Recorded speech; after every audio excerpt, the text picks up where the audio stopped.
राधे राधे। आस्था की अनमोल आवाज़ लोकवाणी में आपका स्वागत है। आज हम बात करेंगे गोवर्धन पूजा की, जो दीपावली के अगले दिन मनाई जाती है।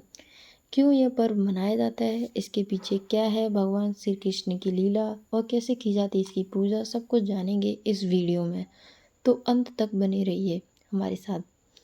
पुराणों में वर्णन आता है कि द्वापर युग में जब भगवान श्री कृष्ण वृंदावन में रहते थे, तब वहाँ के लोग प्रतिवर्ष इंद्रदेव की पूजा करते थे, क्योंकि उनका मानना था कि वर्षा इंद्र की कृपा से होती है। पर एक दिन बालक कृष्ण ने सबको समझाया कि वर्षा केवल इंद्र की नहीं बल्कि प्रकृति की देन है। गोवर्धन पर्वत, जंगल, गाय और धरती माता, यही हमारे पालनहार है। इन्हीं की पूजा करनी चाहिए। कृष्ण के कहने पर सब लोगों ने इंद्र पूजा छोड़ दी और गोवर्धन पर्वत की पूजा की। इंद्र को ये बहुत बुरा लगा। उन्होंने क्रोध में आकर मूसलधार वर्षा कर दी।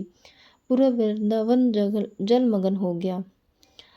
तब भगवान श्री कृष्ण ने अपनी छोटी उंगली पर गोवर्धन पर्वत उठा लिया और 7 दिन तक सबको उसके नीचे आश्रय दिया। तब इंद्र का अभिमान टूटा। तब उन्होंने श्री कृष्ण से क्षमा मांगी। तभी से हर साल इस दिन गोवर्धन पूजा की जाती है, जो हमें सिखाती है कि प्रकृति और भगवान दोनों का आदर करना चाहिए।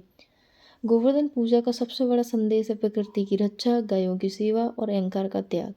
इस दिन लोग अपने घरों से गोवर्धन पर्वत का रूप बनाते हैं, गायों की पूजा करते हैं और अन्नकूट का आयोजन करते हैं। कहा जाता है कि जो व्यक्ति श्रद्धा से इस दिन गोवर्धन की पूजा करता है तो उसे श्री कृष्ण की कृपा और अन्न, धन, सुख, समृद्धि की प्राप्ति होती है। पूजा विधि: सुबह स्नान के बाद घर को साफ करें, आंगन में गोबर से गोवर्धन पर्वत बनाएं, उसमें छोटे छोटे झंडे, पेड़, तालाब, गायों और श्री कृष्ण की मूर्ति लगाएं। दीपक जलाएं, फूल, जल, दूध, दही, अन्न, गुड़ और मिठाई से पूजन करें। फिर यह मंत्र बोलें: गोवर्धन धरणे कृष्णाय नमः। इसके बाद अन्नकूट का भोग लगाएं। यह भोग 56 प्रकार के व्यंजन या घर के से बने सरल भोजन से भी लगाया जा सकता है।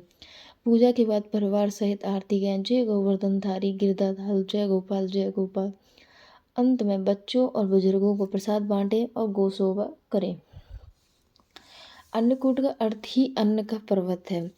इस दिन लोग भगवान श्री कृष्ण को विभिन्न व्यंजन चढ़ाते हैं, फिर सब मिलकर प्रेम पूर्वक भोजन करते हैं। यह पर्व हमें सिखाता है साझा भोजन से बढ़ती है प्रेम, एकता और कृतज्ञता।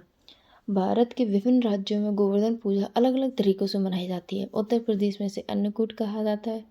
गुजरात और राजस्थान में गौ पूजन का विशेष आयोजन होता है। महाराष्ट्र में किसान अपनी हल और बैलों की पूजा करते हैं। हर जगह इसका अर्थ एक ही है: प्रकृति और श्रम का सम्मान। गोवर्धन पूजा केवल एक धार्मिक पर्व नहीं बल्कि प्रकृति संरक्षण का संदेश देने वाला उत्सव है। इस दिन हमें याद रखना चाहिए कि भगवान श्री कृष्ण हमें सिखाया है, अहंकार नहीं, सेवा ही सच्ची पूजा है। तो आइए इस गोवर्धन पूजा पर संकल्प लें कि हम भी प्रकृति, पशु और मानव सबका सम्मान करेंगे। अगर आपको ये वीडियो पसंद आया हो तो लाइक करें, अपने दोस्तों के साथ शेयर करें और हमारे चैनल लोकवाणी को सब्सक्राइब करें ऐसी ही भक्ति कहानियाँ और पूजा विधियों के लिए। जय श्री कृष्ण। राधे राधे।